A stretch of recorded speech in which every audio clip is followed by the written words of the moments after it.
இந்த இஷ்யூக்கு முன்னே நம்ம வந்து நாமக்கலுக்கு வந்திருக்கிறாரு, திருவாரூருக்கு வந்திருக்காரு, அரியலூருக்கு வந்திருக்காரு, திருச்சி வந்திருக்காரு. கட்டுக்கடங்காத கூட்டம் தான். கட்டுக்கடங்காத கூட்டம் தான் மக்கள் வரும்னு எல்லாருக்கும் அரசுக்கு தெரிஞ்சிருக்கு. அங்கெல்லாம் எந்த பாதிப்பும் இல்லையே, யாருக்கும் பாதிப்பு இல்லை. விக்கிரவாண்டி முதல் மாநாட்டில் 5 பேர் இறந்திருக்காங்க.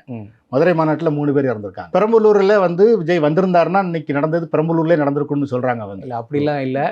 எந்த தலைவரும் புதுசாக கட்சி நடத்தக்கூடிய எந்த நிர்வாகிகளும் எப்படியாவது தலைவரை வந்து கூட்டிட்டு வந்து யாருக்கும் எந்த அசம்பாவிதமும் எந்த விபத்தும் இல்லாமல் தான் நடக்கும்னு எந்த ஒரு சாமானிய மனிதனும் அதான் நினைப்பான். ஒரு அரசியல் தலைவரும் அதை தான் நினைப்பாங்க. யாரும் வந்து எல்லாரும் சாகணுங்கிறக்காக மீட்டிங் நடத்த மாட்டாங்க. ஆனா ஒரு திறமையின்மை, ஒரு முன்னனுபவம் இல்லாததுதான் இதுக்கு காரணம். இல்லை, முன்னனுபவம் நாங்கள் ரொம்ப பிளான்டாக தான் எங்கள் பொதுச்செயலாளர் வந்து இடத்தெல்லாம் போய் பார்த்து எங்களுக்கு வந்து இந்த இடம் வேணாம், ரவுண்டானா இல்லை உழவர் சந்தை கொடுங்கன்னு சொல்லியிருக்காங்க.